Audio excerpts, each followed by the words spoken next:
আসসালামু আলাইকুম।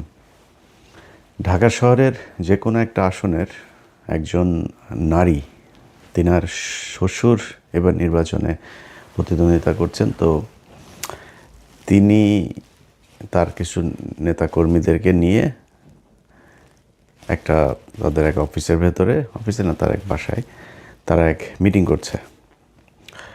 তো সেই মিটিংয়ের ভেতরে এটা কিছু ভিডিও ফুটেজও আমার কাছে এসছে। তো ভিডিও ফুটেজটা সব শেষ তিনি দিতে না করেছেন, কারণ হলো ওইখানে খুব স্বল্প সংখ্যক মানুষ ছিল, আর রুমে সিসি ক্যামেরা ছিল, তারা খুঁজে বের করে ফেলতে পারে যে কোন ভিডিওটা আমার কাছে এসছে। তো ভিডিওটা আর দিচ্ছি না।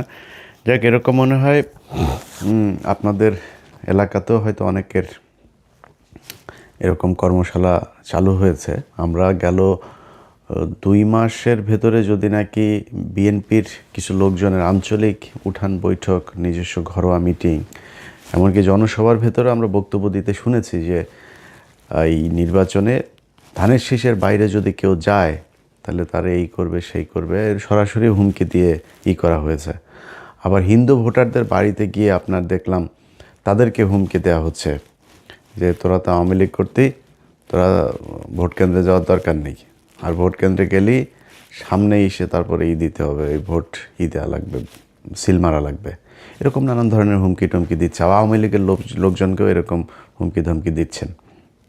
তো এইসবের প্রেক্ষিতে একটা মানে কনক্লুশনে আসা যায় যে বিএনপি চেষ্টা করবে যে তারা নির্বাচনের দিন ভোট কেন্দ্রে নানান ধরনের কারচুপি করার, জোরপূর্বক মানুষকে সিল মারতে বাধ্য করা। তো বাংলাদেশের মানুষের কাছে আমার অনুরোধ থাকবে যে আপনাদের এই দেশের প্রতি অনেক দায়িত্ব আছে। ধরেন আপনি আমেরিকাতে যদি বা পশ্চিমা যেসব দেশের আপনারা অনেক ভিডিওতে সুন্দর সুন্দর শহর দেখেন, এখানে মানুষ অনেক দায়িত্ব পালন করে তার হাতে। কারণ আমি নিজেও ঢাকা শহরে যখন ছিলাম, পানির বোতল দিয়ে পানি খেয়ে ধরেন পানি শেষ হয়েছে, সেটারে ফুটবলের মতো লাথি মেরে আরেক দিকে ফেলে দিয়েছে। চকলেটের খোসা, সিগারেট, এইসব। তো এটা খুবই সহজ একটা জিনিস। হাতের কাগজ, বিশেষ করে পলিথিন জাতীয় যেসব জিনিস আছে সেগুলো আমরা কিছুই মনে করতাম না, চিপসের প্যাকেট। তো এটা এখানকার পশ্চিমা দেশের যেখানে সুন্দর সুন্দর শহর দেখেন, দেশ দেখেন, তারা এটা করে না। তাদের রাস্তার মোড়ে মোড়ে আপনার ডাস্টবিন আছে, সেখানে মানুষ নির্দিষ্ট জায়গায় ময়লা ফেলে।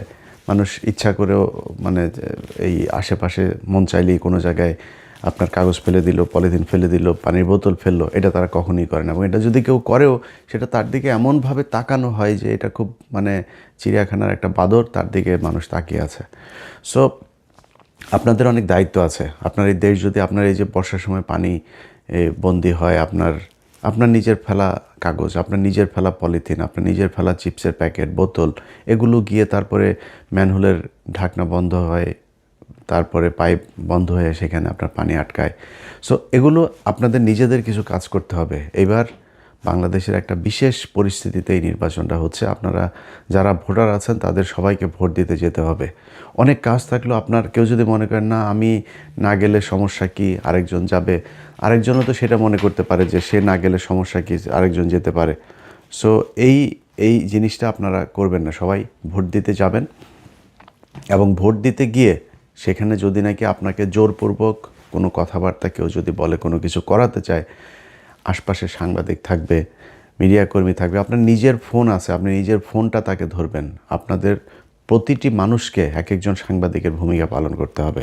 যে এখানে কেউ আপনাকে ডেকে এনে তারপরে বললো এই যে আপনার ভোটার আইডি কার্ড দেন, আপনার দেন, আপনার নাম্বার নিয়ে গেল, বা আপনার বললো যে আমার সামনে ভোট দাও বা এই মার্কায় ভোট দাও।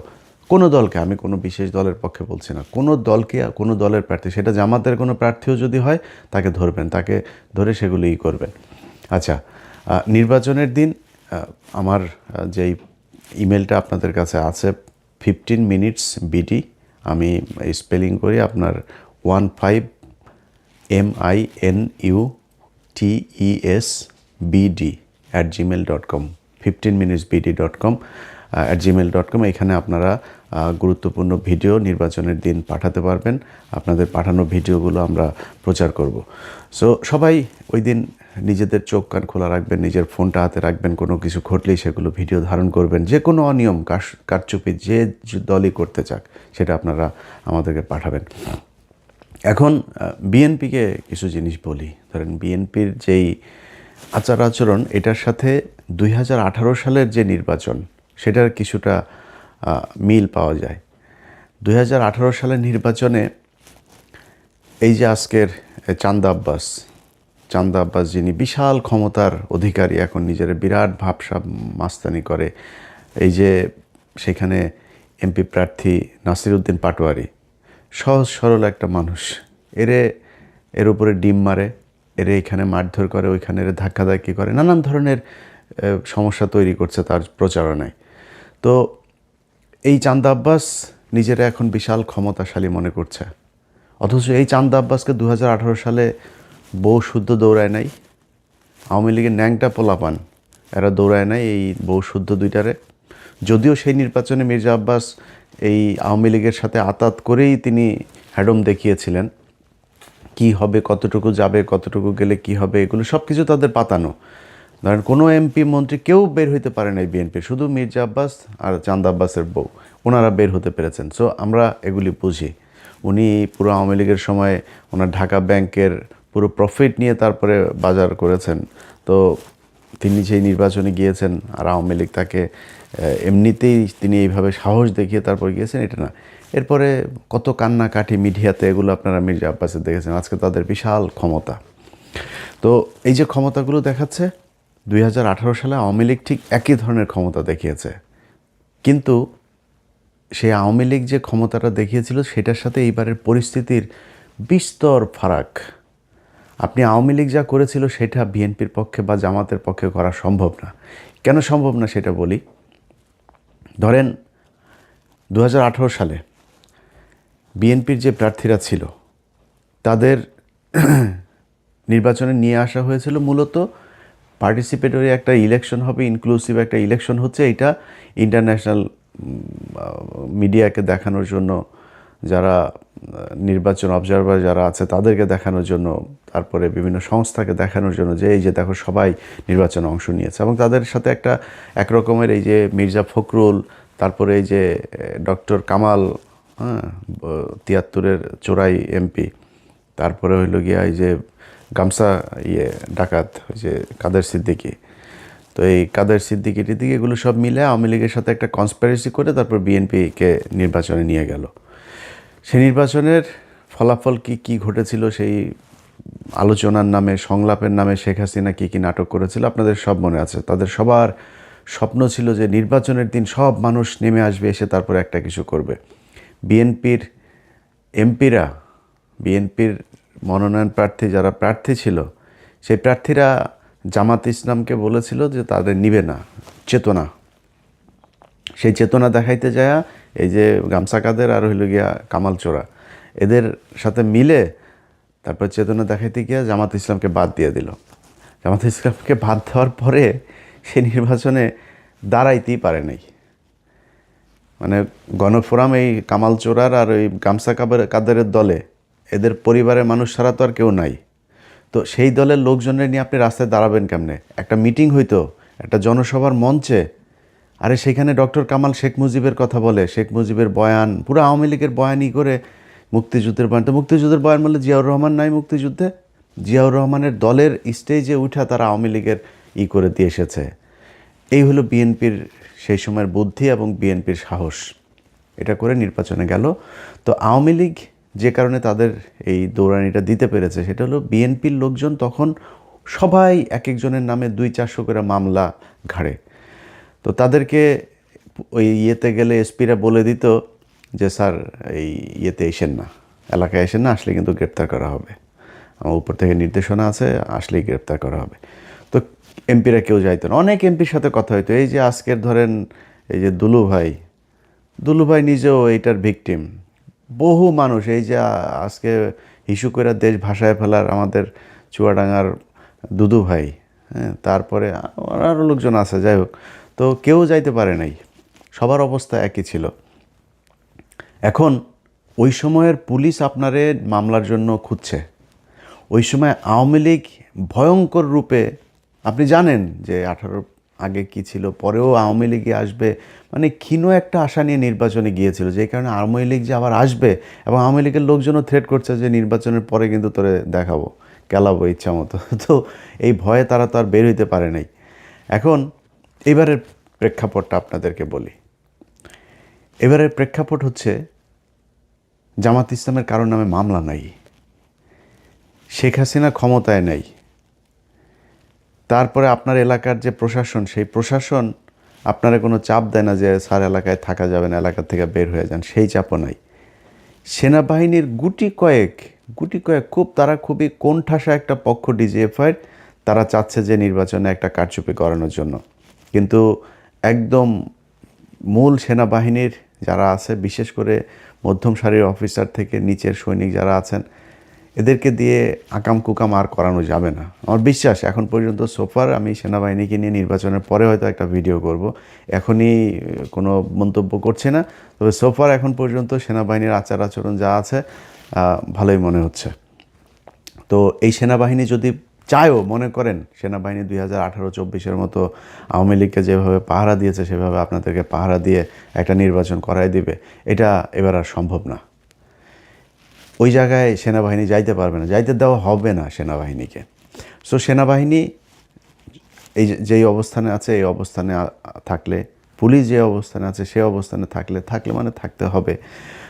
এরপরে আপনার এলাকার লোকজন নিয়ে আপনি মারামারি কট্টুক জামাত ইসলামের সাথে করতে পারবেন, বা জামাত ইসলাম চাইলে বিএনপির সাথে মারামারি কট্টুক করতে পারবে। তো হুমকিটা যেহেতু বিএনপির দিক থেকে এসছে, সেই কারণে আমি জামাতকেই এখানে দ্বিতীয় পক্ষ হিসাবে নিচ্ছি। বিএনপিকে মাথায় রাখতে হবে, 2000 সম্ভবত 21 না 22 সালে বোধহয়, না সরি 23 সালে বোধহয়, ওই যে ঢাকাতে আপনার হলো, একটা জনসভা হইল বিএনপির 10 ডিসেম্বরের যে জনসভা, সেই জনসভাতে বিএনপিরে নিয়া কিভাবে হাসিনা ফুটবলটা খেললো, এই যে হারুন, তারপরে বিপ্লব, এরা এইখানে দিবে না ওইখানে দিবে, শেষে নিয়ে গরুর হাটে দিয়েছে, মনে আছে আপনাদের? ডিসেম্বরের 10 তারিখে নিয়ে আপনার গরুর হাটে নিয়ে এরপরে তাদেরকে সেই মিটিং করাইলো। একটা ককটেল মারার পরে মির্জা ফখরুল আপনার না দিয়া, ঘোষণা না দিয়া স্টেজ থেকে নেমে দৌড় দিয়েছিল, আবার দৌড় দিয়ে এসে তারপরে আবার হ্যাঁ আগামীকাল পরশুদিন আবার ফের হরতাল হবে, অবরোধ হবে, কি যেন কর্মসূচি দিয়ে দৌড়, একটাও দাঁড়ায় নাই।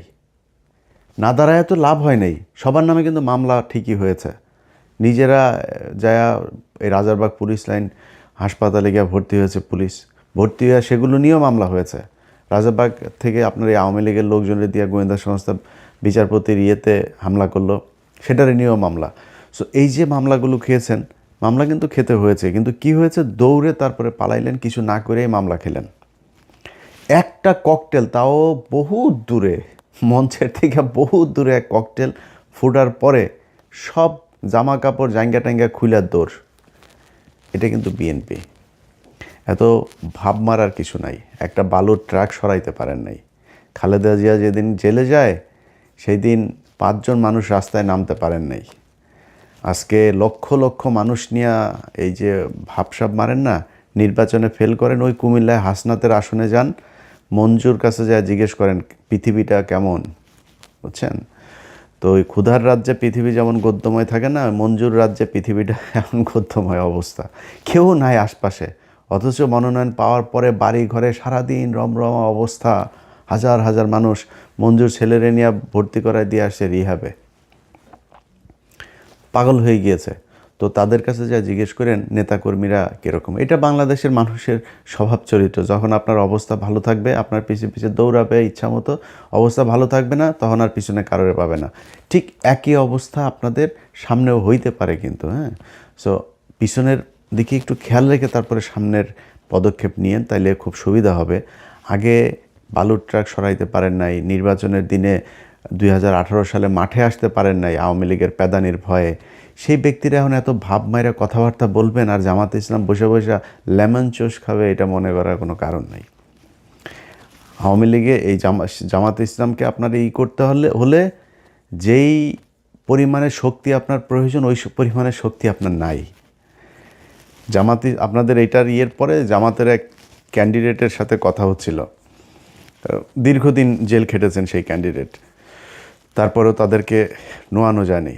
তো আমি তারা বলার পরে ভাই আমার বলতেছে যে ইলিয়াস ভাই আপনি টেনশন করেন না, পাছার চামড়া লাল করে দেওয়া হবে এবার যদি ভোট কেন্দ্রে কেউ আকাম কুকাম করতে আসে।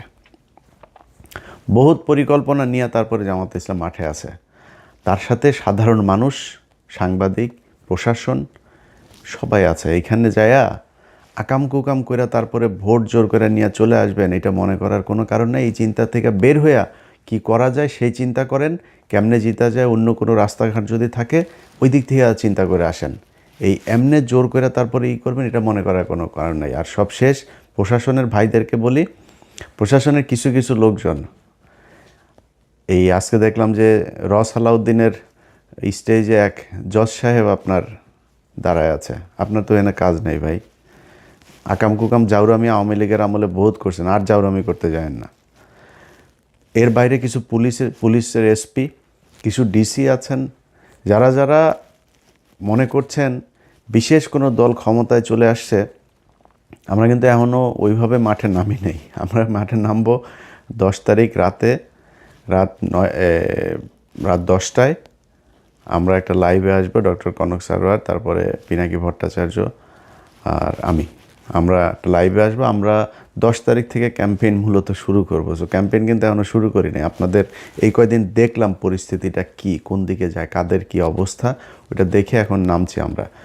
সো এখন যদি নাকি এই 10 তারিখের পর থেকে অলরেডি আপনারা মাঠে যারা আছেন তারা নিজেরাই বুঝেন কোন দিকে মানুষ কারে ভোট দিতে চাইতেছে। আমরা আর বলি না, অনেকে কাউকে 30টা দিয়েছে, কাউকে 280টা দিয়েছে। আমরা ওই ক্যালকুলেশনে এখন যাচ্ছি না, ক্যালকুলেশনে যাব, সময় আছে এখনও, এত তাড়াহুড়া করেন না।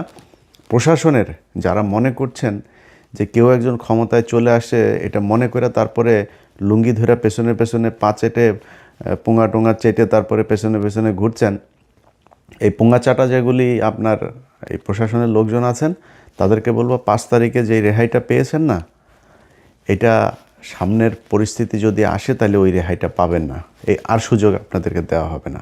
ঠিক একইভাবে গণমাধ্যমের অনেক লোকজন আছেন, তাদের ভিতরেও যারা যারা কিনা বিশেষ বিশেষ দলের হয়ে তারপরে কাজ করার চেষ্টা করে যাচ্ছেন, তাদের আসল রূপ আমরা জানি কে কোন দিকের।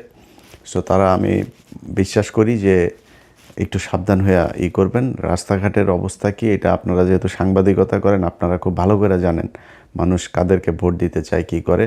মানুষের কাছে জিজ্ঞেস করলে ভাই কোনো কথা নাই, মানুষের কাছে জিজ্ঞেস করলে কথা একটাই, ভাই আমরা এবার চাঁদাবাজে ভোট দিব না। আর এইটা বলার সাথে সাথে একটা দল বোঝা যায় যে ভোটটা আসলে কারে দিবে। সো ভোট কারে দিবে এটা আপনিও জানেন, আমিও জানি, আমরাও জানি। একটা নীরব বিপ্লব ঘটবে, এই দেশের মানুষ ভারতের বিরুদ্ধে রায় দিবে, চাঁদাবাজদের বিরুদ্ধে রায় দিবে, টেন্ডারবাজদের বিরুদ্ধে রায় দিবে, ধর্ষকদের বিরুদ্ধে রায় দিবে, হাদির হত্যাকারীদেরকে যারা সহায়তা করেছে, যারা হাদির বিপক্ষে দাঁড়িয়েছে তাদেরকে রায় দিবে, যারা জুলাই সনদের বিপক্ষে দাঁড়িয়েছে তাদের বিরুদ্ধে রায় দিবে, যারা ভারতের সাথে এই মিলেমিশে ভারতীয় যেসব হ্যাকার আছে তাদেরকে টাকা পয়সা দিয়ে একটা রাজনৈতিক দলের শীর্ষ ব্যক্তির টুইটার অ্যাকাউন্ট হ্যাক করায়, তাদের বিরুদ্ধে বাংলাদেশের মানুষ রায় দেবে, এটা আমাদের বিশ্বাস। সবাই ভালো থাকবেন। যারা যারা, সবশেষ আবারও বলি, এই কেন্দ্র দখলের এই স্বপ্ন দোষ নিয়ে ঘুমাচ্ছেন, তাদেরকে বলবো কাপড় চোপড় খুইলা সুন্দর করে ধুয়া টুয়া তারপরে পাক পবিত্র হইয়া এরপরে যায়েন, কেন্দ্রে যায়েন, তাহলে কিন্তু পাছা লাল করিয়া দিবে।